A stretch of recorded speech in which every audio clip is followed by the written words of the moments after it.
Ustadz, apakah boleh menyebut Allah dengan Sang Pencipta? Ya benar, Sang Pencipta karena Allah Al-Khaliq, Al-Khaliq ya. Atau kita sebut Sang Maha Pencipta ya. Ini kita sedang menerjemahkan kalimat apa? Al-Khaliq. Di antara nama-nama Allah adalah Al-Khaliq. Nah, terjemahan ini bisa bervariasi. Ada yang mengatakan Maha Pencipta, ada yang mengatakan Sang Pencipta ya. Orang sudah tahu yang dimaksud dengan Sang Pencipta adalah Allah Subhanahu wa taala. Atau sang pemberi hidup ya, enggak jadi masalah. Ini bukan sedang memberi nama tapi sedang pengkhabaran ya. Bosnya benar Allah yang memberi apa? Kehidupan. Tadi saya katakan bab asma lebih kecil daripada pembahasan tentang sifat, dan pembahasan sifat lebih kecil lagi dari pembahasan tentang khabar. Ya, khabar lebih luas. Kita boleh mengkhabarkan Allah dengan lisan kita, dengan cara kita, yang penting benar pengkhabaran tersebut ya. Yang penting benar pengkhabaran tersebut. Apa hikmah Rasul hanya menyebutkan nama Allah 99 ya? Ya Allah alam, mungkin nama-nama tersebut sangat penting berkaitan dengan kehidupan kita ya. Karena nama-nama Allah sangat penting. Kalau kita ingin minta maaf kita bilang ya Ghaffar, apa namanya? Kalau kita ingin ditolong oleh Allah kita mengatakan misalnya ya Al-Qahhar, ya Al-Aziz ya. Tolonglah kami di atas musuh-musuh kami misalnya, yang Maha Perkasa ya. Jadi nama-nama tersebut nama-nama yang Allah alam sangat berkaitan dengan keimanan kita, dengan kebutuhan kita untuk berdoa dan untuk sebagai penggambaran Allah Maha Kuasa ya. Dan ada nama-nama yang lain yang kita tidak tahu karena mungkin di luar daripada nalar kita. Wallahu alam bisawab. Ustaz, kalau dalam bahasa Inggris seringkali Allah disebut dengan him atau his atau he ya. Apakah dibolehkan? Ini apa? Ini kan terjemahan. Dia, huwa dalam bahasa Arab apa? Huwallahu alladzi, dialah Allah, huwa. Diterjemahkan dalam bahasa Inggris him atau his atau he, enggak jadi masalah. Karena ini maknanya dia. Ya. Tapi kalau dibilang bapak ini jadi masalah. Ya, jadi bapak jadi masalah. Karena ada pengertian dari tersebut bahwa Allah berarti laki-laki. Mohon penjelasannya ya. Enggak, dalam bahasa Arab huwa juga digunakan untuk laki-laki. Tapi kita tahu Allah bukan laki-laki ya. Jadi apa namanya? Artinya apa namanya? Malaikat pun demikian, tidak namanya malaikat perempuan, malaikat laki-laki, tapi tetap menggunakannya huwa, malaikat Jibril huwa ya. Jadi tidak jadi masalah karena bukan maksudnya adalah menunjukkan jenis laki-laki atau jenis perempuan ya. Tetapi penggunaan apa namanya dengan huwa itu lebih karena terkesan lelaki lebih perkasa misalnya. Jadi penggunaan Allah dengan kalimat huwa dalam bahasa Arab, huwa juga untuk laki-laki ya. Tapi maksudnya bukan untuk apa? Bukan untuk jenis ya. Enggak jadi masalah.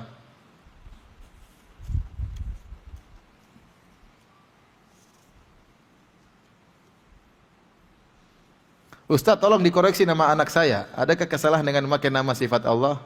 Nafi, Az-Zahra, Fatih, Hasanah. Banyak sekali namanya. Orang Indonesia itu kasih nama panjang-panjang, dipanggilnya nanti cuma satu aja singkatannya. Ini Nafi, Az-Zahra, Fatih, Hasanah, pasti panggilnya Nah, selesai. Ya. Ya, saya punya teman namanya Tri Raharjo Topan Nusantara, panggilnya Pan. Ya sama aja Pan. Panjang-panjang buat apa? Panggilnya Pan ya. Ya, sunnahnya kita nama satu aja ya, seperti orang-orang Arab namanya satu, tapi panggilnya lengkap. Abdul Khaliq dipanggil Abdul Khaliq, enggak pernah dipanggil Lik-Lik, enggak pernah. Ya. Abdurrahman enggak pernah dipanggil Dur. Di Arab Saudi saya anak-anak kecil pun kalau panggil nama lengkap. Ya Abdul Muhaimin lengkap, Abdul Muhaimin. Kita min sudah jelas. Jadi ngapain kita punya nama panjang-panjang kemudian apa? Dipanggil cuma satu aja ya. Saya pun tidak tahu artinya ini. Nafi Az-Zahra, Nafi pemberi manfaat. Az-Zahra adalah mawar, Fatih pembuka, Hasanah kebaikan. Coba artinya apa itu? Pemberi manfaat, bunga Zahra, pembuka kebaikan. Allah alam deh.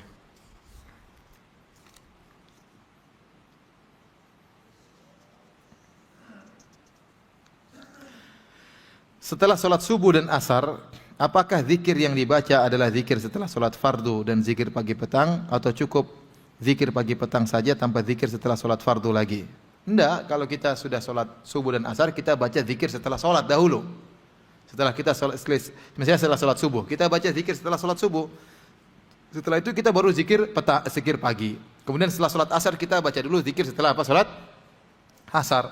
Kemudian setelah itu baru kita zikir apa? Petang. Kemarin saya ditanya, pasti ya kemarin hari Jumat, ada yang tanya, Ustaz, kita cukup saja, tidak usah. Kenapa? Karena kan berulang lagi. Qul Allah diulang lagi. Tidak apa-apa, dalam pengulangan itu dapat pahala. Makanya kita disuruh ulang-ulang supaya terus ingat Allah. Nanti kalau kita nggak mau ulang, ya Ustaz kita sholat subuh aja, kan sama aja nanti zuhur, asar, maghrib bisa juga pengulangan. Pengulangan dapat pahala. Makanya kita khatam Quran berulang-ulang karena memang Allah ingin kita ulang-ulang ingat Allah Subhanahu wa taala. Ya, karena kemarin saya ditanya demikian, Ustaz, kita tidak usah lagi zikir-zikir yang di pagi petang, tidak usah lagi dibaca tatkala zikir salat. Kenapa toh akan kita baca lagi? Yang dalam pengulangan itu ada ibadah. Ustadz, bagaimana mencerna dan menerangkan ini sesimpel mungkin kepada orang tua kita, kajian ini, karena sedikit ilmiah tentang iman kita dengan Allah. Tidak usah dijelaskan seperti ini. Anda menjelaskan Allah Maha Pengampun, Allah Maha Penyayang, Allah Maha Pencipta. Dia enggak punya syubhat ya. Dia enggak punya apa? Syubhat. Fitrah manusia, fitrah orang tua kita tahu adanya Allah Subhanahu wa taala. Dia tidak akan mikir macam-macam, bicara tentang istiwa dan macam-macam, sudah. Dia fitrahnya terima. Ya. Kecuali kalau ada syubhat baru Anda jelaskan. Kalau ibu Anda enggak ada syubhat, ya enggak usah. Sampai ada orang alim, ada orang terkenal ahli filsafat, dia berjalan. Kemudian diikuti oleh banyak orang. Ada orang awam bertanya, "Siapa orang ini?" "Siapa orang ini?" Maka muridnya berkata, "Ini orang hebat ini. Dia punya 1000 dalil bahwasanya Allah itu ada." Maka orang awam berkata, 1000 dalil Allah ada. Itu berarti dia punya 1000 syubhat, makanya dia.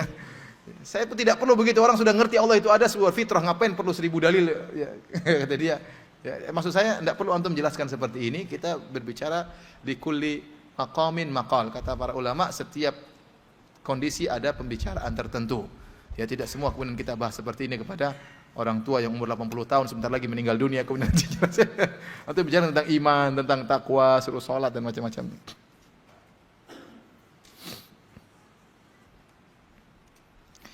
Assalamualaikum Ustaz, bisa tolong dicontohkan cara memuji Allah dan bersolawat sebelum doa, di saat sujud dan saat sebelum salam dalam salat? Boleh kita, misalnya Hayyu ya Qayyum, itu kan sudah pujian. Ya wahai Maha hidup, ya Qayyum, ya Sami' ya Basir. Boleh kita sebut seperti itu. Kalau kita ingin manfaat, kita mengatakan ya Sami' ya Basir, Allahumma salli ala Muhammad. Kemudian kita mengatakan ya Ghafur ighfirli, Allahumma ghfirli. Ya, kita sebutin nama-nama Allah. Di antara pujian-pujian Allah dengan apa? Dengan menyebut nama-namanya.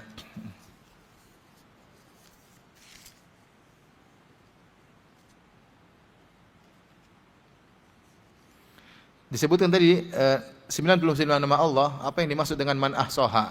Barang siapa yang menguasainya maka dia akan masuk surga. Maksudnya kata para ulama, kita berusaha mengenal 99 nama tersebut, ya, dan dalam buku Al-Qaidul Muthla karangan Syekh Utsaimin rahimahullah, beliau berusaha mengumpulkan 99 nama tersebut dari Al-Qur'an maupun hadis-hadis Nabi. Dan buku yang paling indah tentang ini adalah bukunya Syekh Abdul Razak hafizahullah taala tentang Fiqhu al-Asma al-Husna, fikih tentang nama-nama Allah yang terindah. Kita ngerti apa maksudnya Ghafur, apa maksudnya Rahim, apa maksudnya ini, apa bedanya Ghafur dengan Ghaffar, apa bedanya Ghafur dengan Ghaffar dengan Ghafir. Ini ada penjelasan dari kalangan para ulama, dan kita semakin cinta kepada Allah Subhanahu wa taala. Ya, pengamalannya ada ya, kata Allah fad'uuhu biha. Berdoalah dengan nama-nama tersebut. Contohnya kita mengamalkan Al-Basir. Kita amalkan, bagaimana cara mengamalkan? Kita tahu Allah Maha melihat kita, maka kita tidak berani melakukan maksiat misalnya. Ya. Contohnya seperti bagaimana kita mengamalkan Al-Ghafur, Allah Maha Pengampun. Tatkala kita berdosa kita segera mengatakan ya Ghafur, wahai Maha Pemberi ampunan, ampunilah aku. Contohnya seperti itu.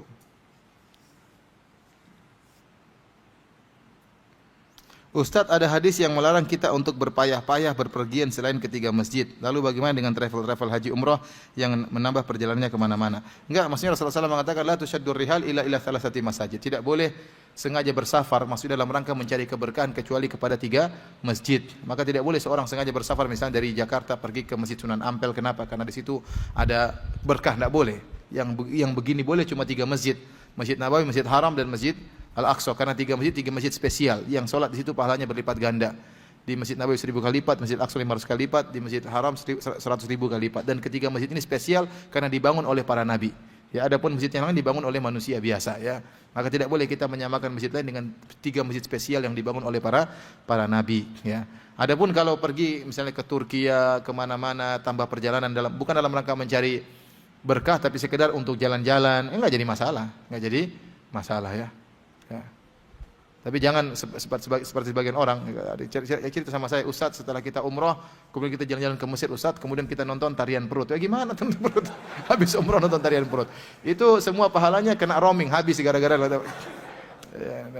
Jadi kalau bisa terakhir baru ke Mekah dan Madinah beristighfar di sana. Jangan setelah istighfar baru kemudian jalan-jalan ke Eropa ke macam-macam, repot seperti ini. Jadi maksud saya ya hati-hati ya. Nah, kalau berjalan-jalan dalam rangka berpesiar enggak jadi masalah ya selama itu terjauhkan dari hal-hal yang diharamkan oleh Allah Subhanahu wa taala.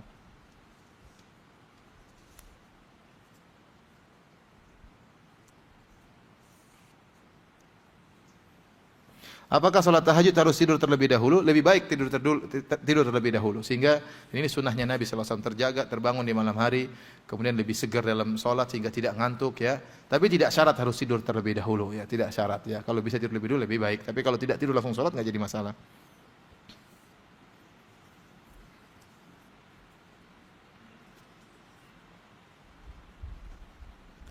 Ini sebanyak yang bertanya tentang bagaimana tentang berzikir, misalnya ya Hayyu, ya Hayyu, ya Qayyum, ya Qayyum, ya Qadim, ya Qadim. Ya. Saya tidak pernah mendengar dalam hadis-hadis Rasulullah SAW seperti itu, tidak ada ya. Jadi Rasulullah SAW menyebutkan nama-nama Allah dalam rangka berdoa misalnya, atau dalam memuji, tapi sekedar wiridan dengan nama-nama Allah saya tidak tahu contohnya. Ya seperti ya Qadim, ya Qadim, ya Qadim, ya Qadim. Karena ada sebagian orang juga yang ngawur ya.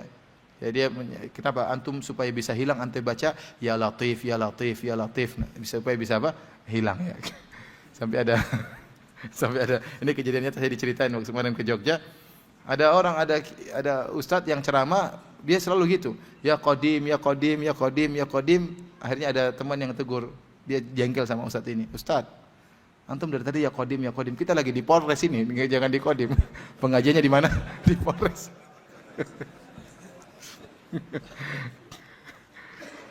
Di polsek tadi, di polsek ya, bukan di Kodim katanya. Jadi kita memuji Allah ya, tapi tidak ada dalilnya kita wiritan dengan seperti itu ya. Wallahu a'lam bishawab, saya tidak tahu dalilnya ya. Kemudian kita cuma ya Qadim, ya Qadim, ya Qadim 1000 kali gitu, saya tidak tahu apa dalilnya ya. Wallahu a'lam bishawab ya.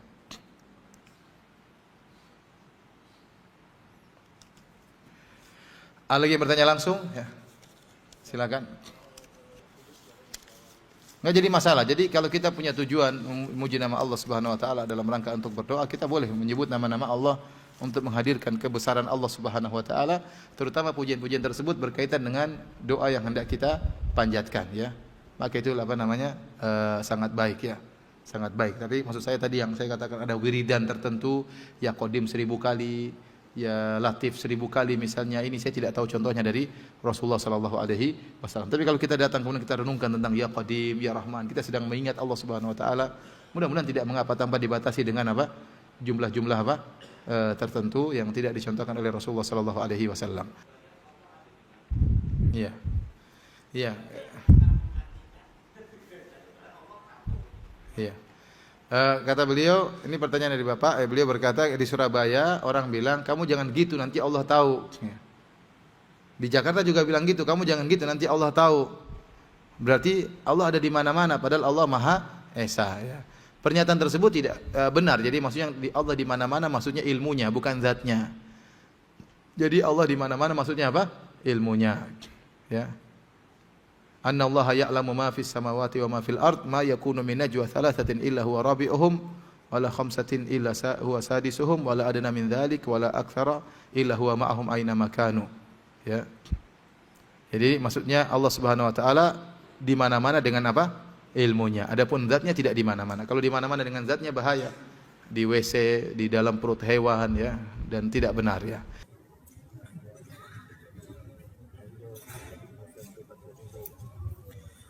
Bolehkah diamalkan doa surat An-Naml ayat 19 yang Ustaz ucapkan tadi untuk saya dan orang tua? Bagaimana kalau orang tua sudah meninggal? Enggak ada masalah ya, kita berdoa ya Rabbi auzi'ni an ashkura ni'mataka allati an'amta alayya wa ala walidayya wa an a'mala salihan tarda wa aslih li fi dzurriyyati. Ya, tidak ada masalah. Ini doa yang kita boleh cuplik, kita boleh doa dalam doa-doa kita. Demikian juga doa-doa Nabi yang lain, seperti doanya Nabi Adam, Rabbana zalamna anfusana wa illam taghfir lana wa tarhamna lanakunanna minal khasirin. Ini doa yang bisa kita ucapkan. Dari Rabbi auzi'ni an ashkura ni'mataka allati an'amta alayya, ya Allah, ilhamkanlah kepadaku untuk agar aku bisa bersyukur atas nikmat yang Kau berikan kepadaku dan kepada kedua orang tuaku, dan agar aku bisa beramal saleh yang Kau ridhai. Seperti doanya Nabi Ibrahim, Rabbi ja'alni muqimas salati wa min dzurriyyati. Ya Allah, jadikanlah aku penegak salat, demikian juga anak-anakku, jadikanlah mereka penegak salat. Demikian juga Rabb wajubni wa junubni wa bani anak budal asnam. Ya Rabbku, jauhkanlah aku dan anak keturunanku dari penyembahan berhala, dari kesyirikan. Ustaz, bolehkah kita bekerja sama dengan jin? Habiskah manusia untuk diajak kerja sama? Sehingga harus kerja sama dengan jin? Tidak boleh, tidak boleh. Ya ma'syaral jinni qad istamta'tum minal ins wa qala awliya'uhum minal insi rabbana istamta'a ba'duna bi ba'dhin wa balaghna ajrana alladhi ajjalta lana. Ya. Pada hari kiamat kelak Allah akan mengumpulkan manusia dan jin. Maka Allah berkata, wahai jin sekalian, sungguh kalian telah telah banyak menyesatkan manusia. Maka manusia berkata dari penolong-penolong jin, ya Rabb kami dahulu saling istimta', saling menyenangkan. Menyenangkan bagaimana? Jin melayani manusia, manusia memberi ketundukan kepada jin.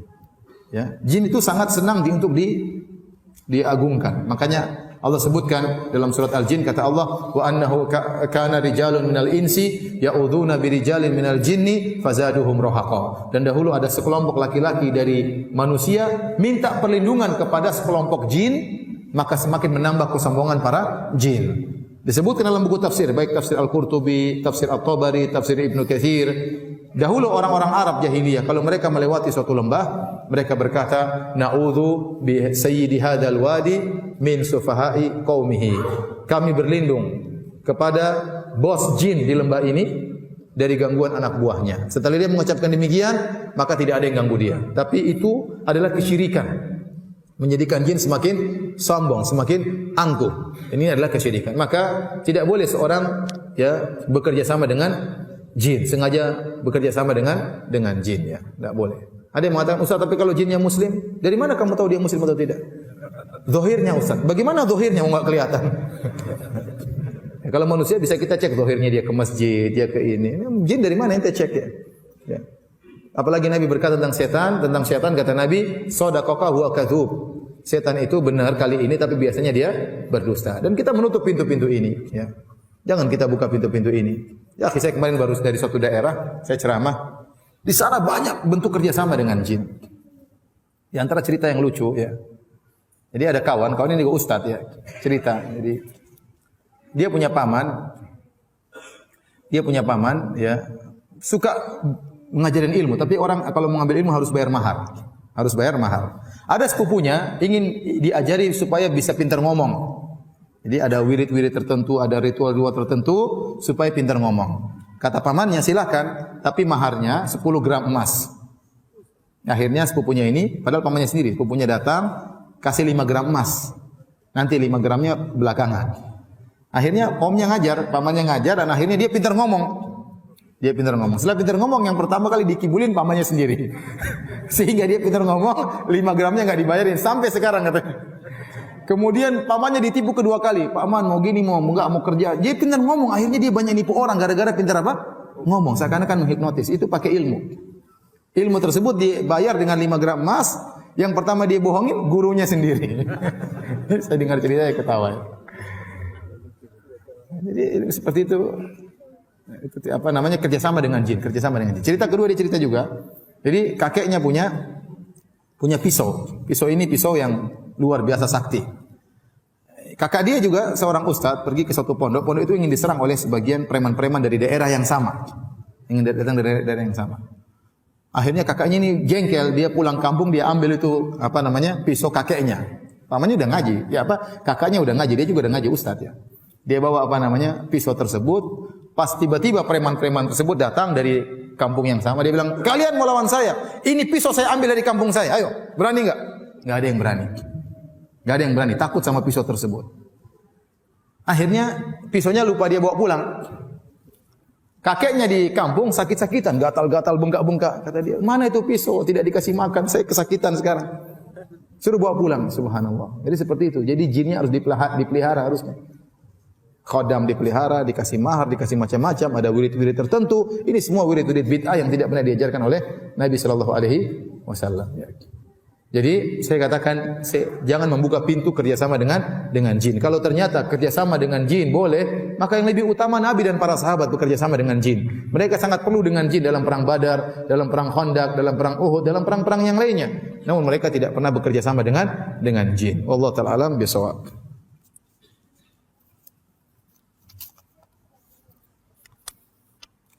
Ustaz, negeri Sabah itu di mana ya Ustaz? Ada yang bilang negeri Sabah itu dikuasai Ratu Bilqis itu di Indonesia.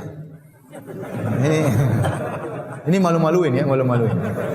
Katanya Raja Sulaiman tuh Sleman. Enggak nyambung ya, subhanallah. Katanya Haikal Sulaiman tuh Borobudur.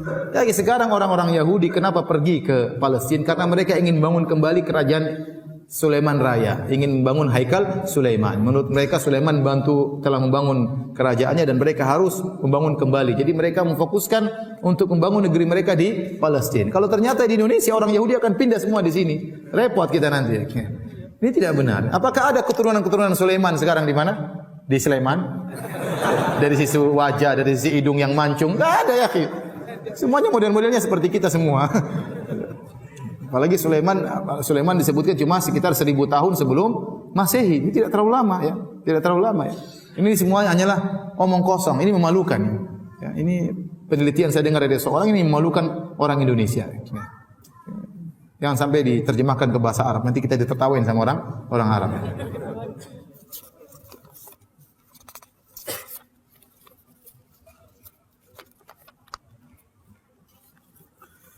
Ini ada bertanya, apakah iblis termasuk jin dan syaitan? Jadi iblis, ada istilah iblis, ada jin, ada syaitan.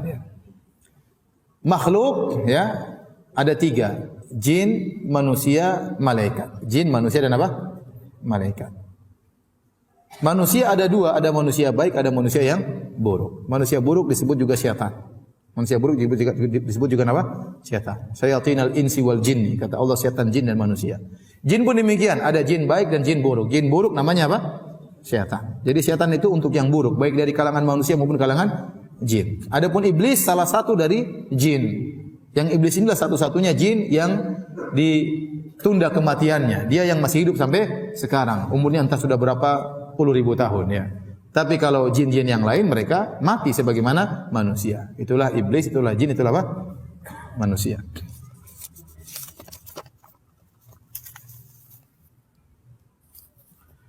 Nabi Sulaiman ganteng kah? Ya ganteng lah pastilah. Tapi lebih ganteng siapa? Nabi Yusuf alaihissalam. Lebih ganteng Nabi Adam alaihissalam. Tapi apakah ganteng seperti kita nggak tahu, kita nggak pernah lihat ya. Tapi jelas dia ganteng ya. Jadi tidak ada nabi yang cacat. Ya. Tidak ada nabi yang cacat. Ya. Kenapa? Karena dalam rangka untuk menolak gangguan dari kaumnya. Karena kalau ada nabi yang cacat akan jadi olok-olokan oleh apa? Kaumnya. Tapi orang soleh, orang baik ada yang cacat. Tapi untuk nabi tidak. Tidak ada nabi yang cacat. Seandainya Sulaiman buruk rupa tentunya akan jadi olok-olokan dari kaumnya.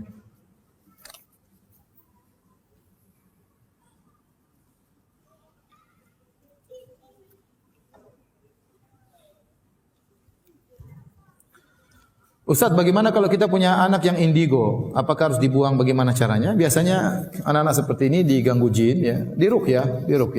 Kalau memang benar-benar mengganggu.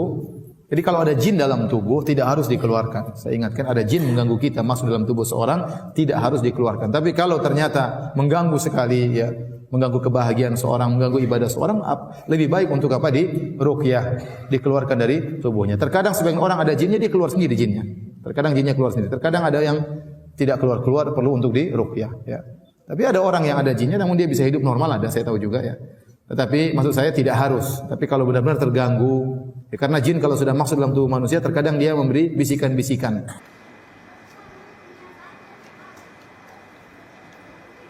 Apakah waktu zaman Nabi Musa alaihissalam perintah Allah kepada Nabi Musa tidak melalui malaikat Jibril? Terkadang melalui malaikat, terkadang langsung ya. Terkadang langsung. Tatkala Nabi Musa alaihissalam ya berjalan tiba-tiba dia melihat ada cahaya dari jauh, maka dia menyangka itu ada api dan keluarganya ya dalam kondisi dingin dia mengatakan istrimu tunggu sebentar ya. Saya ingin cari api karena dia sayang sama istrinya ya. Karena dia apa? Sayang sama istrinya, dia ingin cari api untuk menghangatkan apa? Istrinya. Ternyata waktu dia pergi ke Bukit Tursina, ternyata Allah Subhanahu wa taala berbicara dengan dia ya. Jadi ada pembicaraan langsung antara Nabi Musa dengan Allah, maka Allah berkata wa kallamallahu Musa taklima. Allah berbicara dengan Musa dengan pembicaraan yang sesungguhnya. Ya, dalam ayat yang lain wa kallamahu rabbuhu. Tatkala Allah berbicara dengan Nabi Musa secara langsung. Namun tidak selalu demikian ya, tidak selalu demikian. Seringnya juga dengan malaikat Jibril alaihissalam.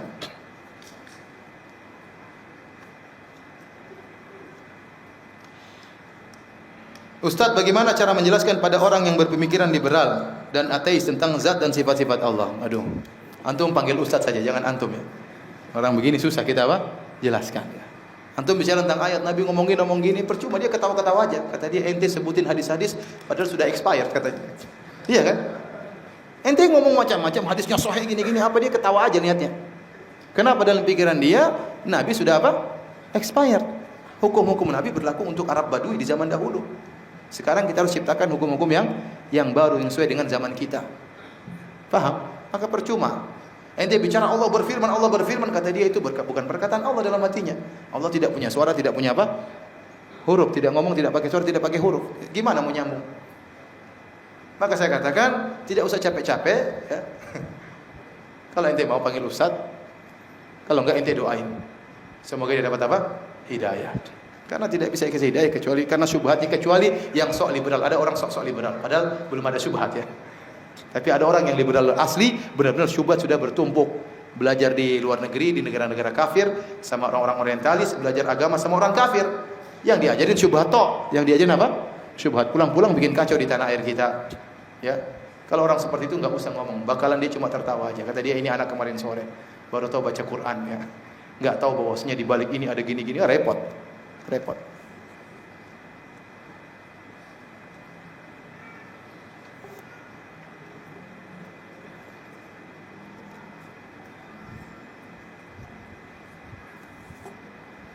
Ini ada sebagian bertanya tentang syubhat ya. Saya ingin menjelaskan tapi terlalu panjang. Yang bertanya tentang syubhat lanjutkan aja nanti insyaallah pada pertemuan-pertemuan apa? Berikutnya. Tadi malam saya bahas di Masjid Salman Al Farisi tentang keagungan Allah di atas makhluknya dan saya detailkan tentang syubhat-syubhat mereka. Nah, mungkin saya ulangi lagi karena tadi malam sudah hampir 1,5 jam sendiri ya. Mau saya ulang sekarang? Terlalu panjang ya. Maka insyaallah ada waktunya kita bahas kembali syubhat-syubhat tersebut. Bolehkah saat sholat kita membayangkan Allah ada di hadapan kita dan seolah-olah kita sedang berdialog dengan Allah? Sungguhnya kita sedang berdialog. Fa innahu yunaji rabbahu. Sungguhnya orang sedang sholat, kata Nabi SAW, dia sedang bermunajat. Sedang apa? Berkomunikasi dengan Allah Subhanahu Wa Taala. Maka Nabi mengatakan tentang ihsan, anta'budallaha ka'annaka tarahu. Kau beribadah seakan-akan kau melihat Allah di hadapanmu. Ya. Fa illam takun tarahu, kalau kau tidak bisa lihat, fa innahu apa? Yarab. Maka Allah sedang melihatmu. Maka seorang kalau ingin mudah khusyuk dalam salatnya, tatkala dia salat dia berkeyakinan Allah sedang menilai salatnya. Allah sedang menilai apa? Salatnya. Kalau dan dia sedang ngomong sama Allah. Kalau dia sedang konsen ngomong sama Allah, dia enggak mungkin pikirannya kemana mana. Apakah seorang beradab tatkala ngomong dengan raja kemudian pikirannya ngelantur kemana mana? Enggak nyambung bicara. Nanti raja bilang, kau ngomong apa itu? Kok pikirannya kemana mana kan? Ya, makanya kita konsentrasi waktu kita sedang fa innahu yunaji rabbahu, kita sedang bermunajat dengan Allah Subhanahu Wa Taala. Maka sejauh mana kita konsentrasi, Allah akan perhatian dengan kita. Dan yakinlah Allah sedang melihat salat kita. Apa kata Allah Subhanahu Wa Taala? Wa tawakkal 'alal azizir rahim alladzi yaraka hina taqum wa taqallubaka fis sajidin. Bertawakallah kepada Allah yang Maha Perkasa ya dan Maha Penyayang, yang melihat engkau tatkala engkau berdiri untuk salat. Wa taqallubaka fis sajidin. Demikian juga gerakanmu tatkala engkau sedang sujud ya. Jadi Allah lihat gerakan kita. Yakin Allah sedang melihat gerakan kita, maka kita konsentrasi untuk salat. Antum saja kalau salat misalnya tahu-tahu ya saya saja di shooting saya konsentrasi nih. Kalau saya salah penampilan semua orang lihat di TV Roja kan. Ya, enggak enak kan? Ya. Iya, enak atau enggak enak? Antum lagi salat terus di Masjid Nabawi tahu-tahu ada shooting depan antum. Dan antum tahu keluarga lagi nonton Masjid Nabawi. Gelisah juga mau gerak-gerak enggak berani. Kenapa? Meskipun gatal antum bertahan karena antum tahu sedang ditonton oleh banyak orang. Bisa jadi antum sambil begini. Banyak orang seperti di depan televisi gini-gini kan ya. Oleh karenanya tatkala antum tahu orang melihat antum konsentrasi. Bagaimana kalau antum tahu Allah sedang melihat dan menilai apa? Antum salat antum. Maka benar ini seorang sedang berdialog dengan Allah Subhanahu wa taala. Ustaz, kapan sebaiknya kita berdoa menyebut sifat Allah? Apakah setiap habis zikir setelah salat fardu? Tidak. Maksudnya kata Allah, "Walillahil asmaul husna fad'uuhu biha." Allah memiliki nama-nama yang indah, maka berdoalah dengan nama-nama tersebut. Ditafsirkan oleh para ulama, ya. Yang dimaksud adalah kita berdoa sesuai dengan nama Allah. Seperti kita minta rezeki, kita mengatakan ya Razzaq urzuqni. Wahai pemberi rezeki, berilah rezeki kepadaku, ya. Kalau kita bersalah kita mengatakan ya Ghaffar, ighfirli, ya Allah Maha Pengampun, ampunilah dosa-dosaku. Kalau kita ingin dirahmati kita mengatakan ya Rahman, irhamni, ya Allah yang Maha Pengasih, rahmatilah diriku. Maksudnya demikian. Bukan kita bilang Ar-Rahman, Ar-Rahman, Ar-Rahim, Ar-Rahim, Al-Ghafur, Al-Ghafur. Ini tidak pernah dicontohkan oleh Nabi sallallahu alaihi wasallam, hanya sekedar menyebut nama Allah tanpa mempraktekkan. Jadi mempraktekkan nama-nama Allah artinya kita berdoa dengan nama-nama tersebut, ya. Atau kita merenungkan nama-nama tersebut tatkala kita merenungkan keagungan Allah Subhanahu wa taala. Kita bilang Ar-Rahman, sungguh Maha Penyayang. Kita renungkan bagaimana sayangnya Allah kepada kita dan kepada hamba-hambanya.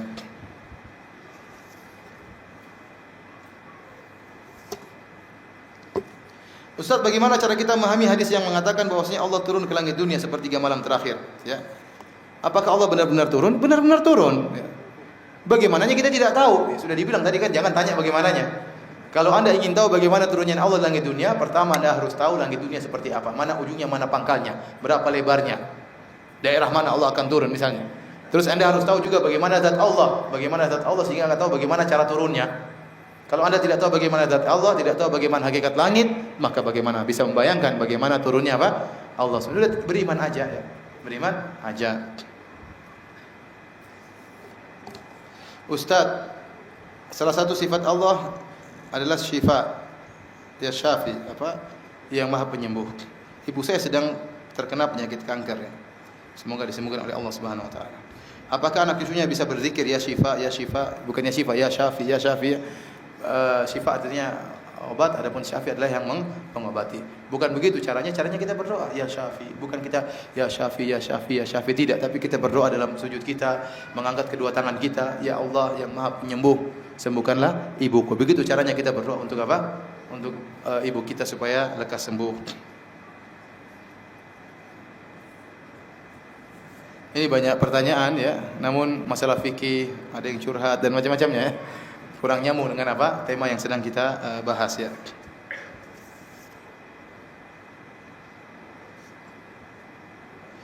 Tapi para hadirin yang telah Subhanahu wa taala, pertanyaan terakhir, ya Ustaz, bagaimana menafsirkan iyyaka na'budu wa iyyaka nasta'in, ya. Sederhananya iyyaka na'bud, ya. Iyyaka na'bud artinya hanya kepada Engkau kami beribadah, wa iyyaka nasta'in hanya kepada Engkau kami mohon pertolongan. Sebenarnya dalam aturan bahasa Arab ada istilah juga SPO, yaitu subjek, predikat, objek, ya. Dan objek selalu terakhir, biasanya predikat baru apa? Objek, ya. Saya makan buah misalnya, saya subjek, makan predikat, objek ada buah, buah adalah objek. Dan dalam bahasa Arab juga demikian, predikat selalu mendahului apa? Objek. Namun tatkala objek didahulukan, maka ini dalam bahasa Arab memberikan faedah pembatasan. Jadi na'budu artinya kami menyembah, ka artinya engkau. Seharusnya kita berkata na'buduka, kami menyembah engkau ya Allah. Na'buduka sama. Wa nasta'inuka, dan kami minta pertolongan kepada engkau. Tetapi tatkala objek ka-nya didahulukan, jadi kami menyembah engkau, engkau-nya didahulukan. Jadi iyyaka na'bud, harusnya na'buduka. Na'budu predikat sama subjek, ka adalah apa? Objek. Tapi sekarang ka-nya didahulukan. Jadi iyyaka na'bud, objek dahulu baru disebutkan subjek dan predikat. Dan dalam bahasa Arab ini artinya ada faedah hanya. Oleh karenanya iyyaka na'bud artinya hanya kepada engkau kami beribadah. Kami tidak akan beribadah kepada selainnya. Berbeda tatkala kita mengatakan iyyaka na'buduka, kami menyembah engkau, bisa jadi kami menyembah yang lain. Kami menyembah engkau, bisa jadi kami menyembah yang lain. Waliyadzubillah. Sebagaimana orang-orang musyrikin, mereka menyembah Allah, mereka juga menyembah kepada selain Allah. Makanya Allah mengatakan iyyaka, Allah dahulukan objek hanya, yang artinya hanya kepada engkau kami beribadah. Berarti kita tidak boleh beribadah kepada selain Allah. Kemudian wa iyyaka nasta'in, dan hanya kepada Engkau lah kami mohon pertolongan, ya. Menunjukkan hanya Allah satu-satunya yang bisa menolong. Oleh karena Ibnu Taimiyah rahimahullah mengatakan, barang siapa yang menerapkan ayat ini, maka dia akan bebas dari riya, dari syirik, dan akan bebas dari ujub. Kenapa? Dia tahu hanya kepada Allah saja dia boleh beribadah. Hanya kepada Allah dia arahkan ibadahnya. Maka dia tidak mengharapkan pujian manusia, dia tidak mengharapkan pengakuan manusia, ya, dia tidak peduli. Karena menurut dia yang penting Allah yang memuji. Karena ibadah dia semata-mata hanya untuk Allah. Demikian juga dia akan lolos dari penyakit ujub. Karena dia tahu, iyyaka nasta'in, hanya Allah semata-mata yang menolongnya. Dia tidak mengatakan karena saya pintar, karena saya cerdas, karena saya banyak pengalaman. Dia, kalau orang lupa, dia merasa dia punya andil dalam keberhasilannya, dia akan kurang bersyukur. Padahal apakah dia lupa? Kecerdasan dia juga dari Allah. Pengalaman dia juga dari apa? Dari Allah Subhanahu wa taala.